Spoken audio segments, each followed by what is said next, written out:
मोहोळकरांसाठी मोठी बातमी. 30 वर्षापासून रखडलेल्या बसस्थानकाचं काम अखेर सुरू. राजाभाऊ खरेंचा दणका, विरोधकांना चपराक देत मोहोळ बसस्थानकाचा प्रश्न मार्गी. निधी आमदारांचा, जागा नगरसेवकाची.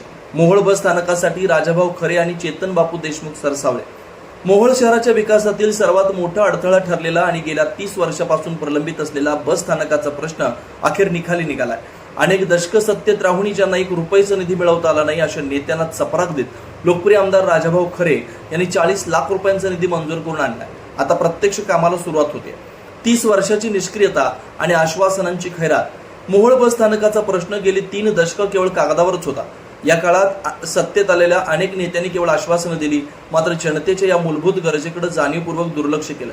मात्र आमदार राजाभाऊ खरे यांनी पदभार स्वीकारताच या प्रश्नाचा सातत्यानं पाठपुरावा केला आणि आपल्या आमदार फंडातून 40 लाख रुपयांचा भरघोस निधी मंजूर करून घेतला.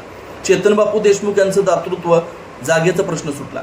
निधी मंजूर झाला असला तरी नवीन बांधकामाच्या काळात तात्पुरत्या बसस्थानकासाठी जागा उपलब्ध होणं हे एक मोठं आव्हान होतं. विरोधकांनी यातही राजकारण करण्याचा प्रयत्न केला, मात्र जनसेवेचा वसा घेतलेले नगरसेवक चेतन बापू देशमुख यांनी मोठं मन दाखवत स्वतःच्या मालकीची जागा बसस्थानकासाठी उपलब्ध करून दिली. आमदार राजाभाऊ खरे यांची कार्यतत्परता आणि नगरसेवक चेतन बापू देशमुख यांचं सहकार्य यामुळे मोहोळच्या वैभवात भर पडणार आहे. विकासाच्या या गरुड झेपेचं सर्व स्तरातून स्वागत होतंय. प्रवाशांची वर्षानुवर्षाची ससेहोलपट आता थांबणार असल्यानं नागरिकांनी समाधान व्यक्त केलंय.